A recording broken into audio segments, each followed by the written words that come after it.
Fala pessoal, sejam bem-vindos a mais um 2 centavos, programa onde eu dou o meu ponto de vista em cima dos temas que vocês trazem. Então já deixando a chamada aqui, larga as perguntas aqui nos comentários, dá uma porra de um like nesse vídeo e vamos porque não tem enrolação aqui.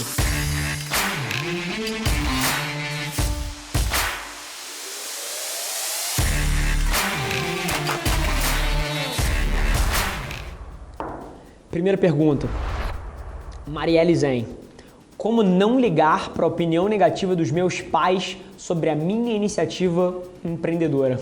Mari, eu adoraria ter um pouquinho mais de contexto em cima do que você trouxe, quantos anos você tem, se você ainda mora com seus pais ou não, porque esse tipo de coisa, ele muda completamente a resposta.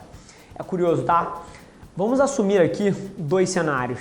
Um cenário onde você tem 30 anos, 28 anos, 27 anos, 23 anos e você mora sozinha e paga as suas próprias contas e vive uma vida independente. E um cenário onde você tem essa mesma idade, mas você ainda mama na teta dos coroas. Essas duas situações provocam respostas totalmente diferentes. E deixa eu explicar um pouquinho, e eu adoro a pergunta, tá? Porque eu acredito que uma enorme quantidade de infelicidade na juventude deriva da postura errada frente a esse quebra-cabeça daqui. Situação onde você mama na teta. Beleza. O que acontece quando você depende de outro ser humano para exercer as suas vontades e viver a sua vida? Você deve satisfação. Então, assim, se a sua iniciativa é uma iniciativa de longuíssimo prazo, porque você está começando uma carreira, ou então você está começando num trabalho, numa linha que você não tem experiência, está trabalhando de graça, e ao mesmo tempo você está consumindo gás, internet, telefone, comida e você não colabora em casa, foi mal. Mas assim, a opinião negativa dos seus pais sobre essa atividade tem mérito. E é óbvio que eles poderiam te sustentar nesse período, mas de alguma maneira você deve satisfação para eles. Agora, outro caso. Se você é 100% independente, você está com a sua iniciativa empreendedora que talvez não esteja dando dinheiro ainda, mas você toca isso de 7 da noite até as 11 da noite ou de 7 da noite até 1 da manhã, quando você já foi para um trabalho, que é o que bota dinheiro no seu bolso e permite você sustentar esse seu sonho, aí o ângulo é outro. Aí o ângulo é empatia e conversa, porque você precisa chamar os seus pais para um papo e falar assim: eu entendo que vocês estão projetando medos de vocês em mim, eu entendo que vocês estão projetando frustrações de vocês em mim, mas, gente, eu não estou pedindo ajuda. Eu estou sendo integralmente responsável pelo risco que eu estou tomando e eu vou lidar com as consequências, eu já estou lidando com as consequências e eu entendo o ângulo de vocês, eu entendo... E by the way, assim, os pais fazem isso por amor. Só que é uma forma torta de demonstrar isso, mas o que eles querem é tentar te proteger. E você precisa ter uma conversa com eles falando: olha só, eu entendo de onde vocês estão vindo, mas eu entendo o risco que eu estou tomando e eu estou sendo integralmente responsável por isso. Eu aprovo o carinho de vocês, mas confia na minha e vai lá e prova eles errados. É curioso, tá? A pessoa mais importante da minha vida é a minha mãe. Eu devo tudo que eu sou, que eu tenho, que eu vou ser a ela. Acho que nada que acontecer na minha carreira é mérito meu, é tudo mérito da criação dela. Mas ela foi hiper contra o meu movimento de carreira mais importante, que foi ter saído do trabalho que eu tinha e ir para a empresa. Ela foi hiper contra. E aí é uma questão de você ter pulso e você ter coragem para peitar isso e falar: eu entendo de onde está vindo o medo dela, afinal de contas eu estava saindo de uma das maiores empresas do Brasil para ir para a empresa da família que estava falindo. Eu entendo o seu medo, mas eu vou te provar errado. E a forma que eu vou te provar errado vai ser construindo isso aqui de volta e tendo resultados fantásticos e que inclusive hoje em dia são resultados que mudaram o padrão de vida dela. Porque eu não fiquei rico crescendo na empresa da minha família, eu deixei os meus pais ricos. E essa história é uma história que pouca gente sabe, mas a maneira que você conforta ela, e foi o que eu fiz, e eu falo de um lugar de propriedade porque eu passei por uma situação parecida, é conversa franca, chama no peito e entrega.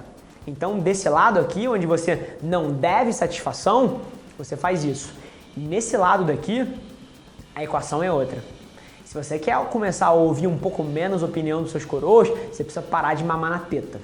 E aí, é curioso porque eu acho que você vai ser muito mais feliz a hora que você passar por essa transição. E eu entendo, tá? Eu entendo que se você mora numa casa confortável, que tem roupa lavada, que tem comida, que você não divide gasto, eu entendo que isso seja confortável. Mas eu acredito de coração que você deveria estar indo dividir um AP com 6 amigas num bairro 10 vezes pior do que o que você mora atualmente, mas essa liberdade que você ia ter de ser responsável pela sua própria vida e parar de ter que dever explicação para os outros vai gerar um nível de felicidade tremendo que vai parar de subtrair da sua autoestima, que vai te dar velocidade, mas é aquilo, é nessa hora que você vê quem quer de fato. Porque tem gente que só meio que quer. E você quer empreender, mas você quer empreender dentro dos confortos e das seguranças da asa do pai e da mãe. Aí é mole.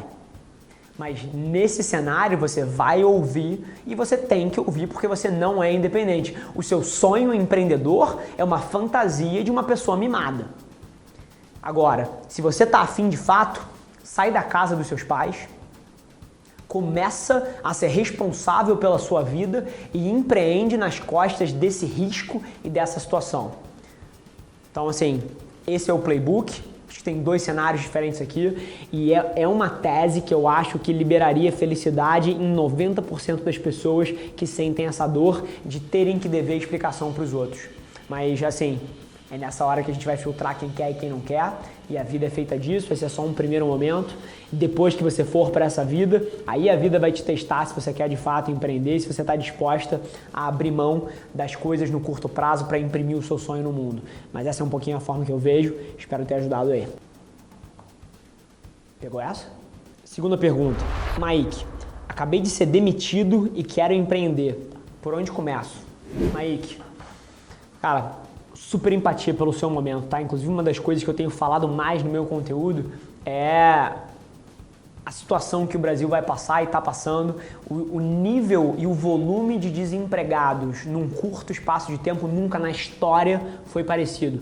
Crise de 2008, crise dos anos 2000, crise de 29, nada se pareceu com o que o coronavírus está fazendo. Então, assim, eu tenho muita empatia por você e eu sei que essa situação é uma situação que várias pessoas estão passando.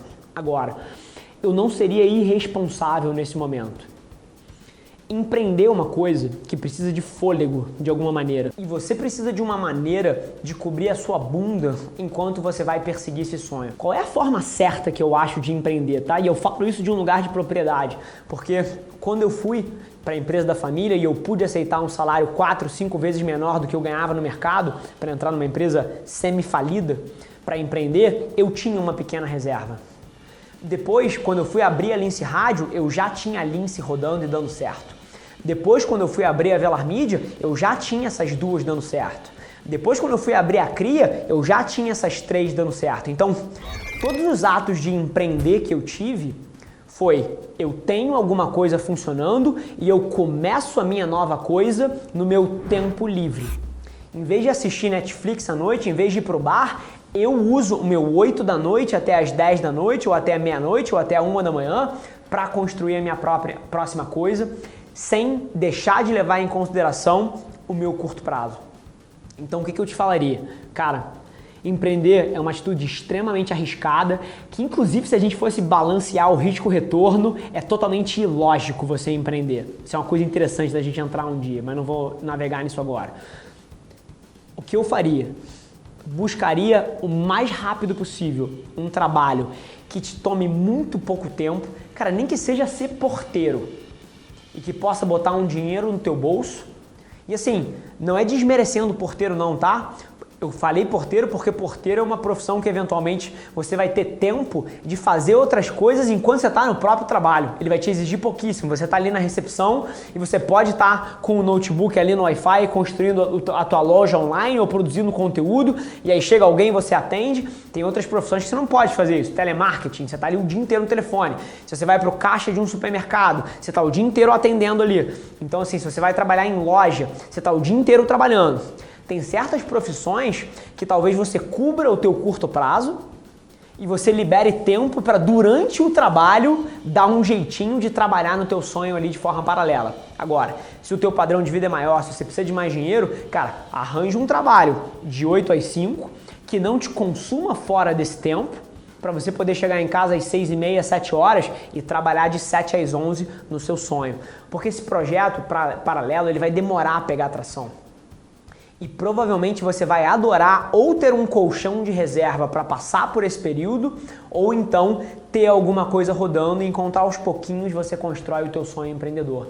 Então essa é um pouco a abordagem que eu traria, é você entender que existe um gap entre o momento que você começa a empreender e o momento que isso começa a botar dinheiro no seu bolso, e se você se descuidar desse gap, você vai se colocar numa posição vulnerável. Então eu trataria curto e longo prazo ao mesmo tempo, conseguindo uma forma de botar dinheiro hoje no bolso que permitisse eu ter segurança e viver a minha vida e ao mesmo tempo me desse tempo para que eu pudesse trabalhar nesse meu projeto paralelo, nessa minha empresa, nesse meu ato de empreender ali na noite madruga. Então acho que esse é o mix, é o que eu fiz em todas as minhas empresas. Eu já tinha um trabalho, eu já tinha um negócio e eu começava os meus próximos negócios na interseção entre os 7 às 11 da noite e na interseção dos meus finais de semana.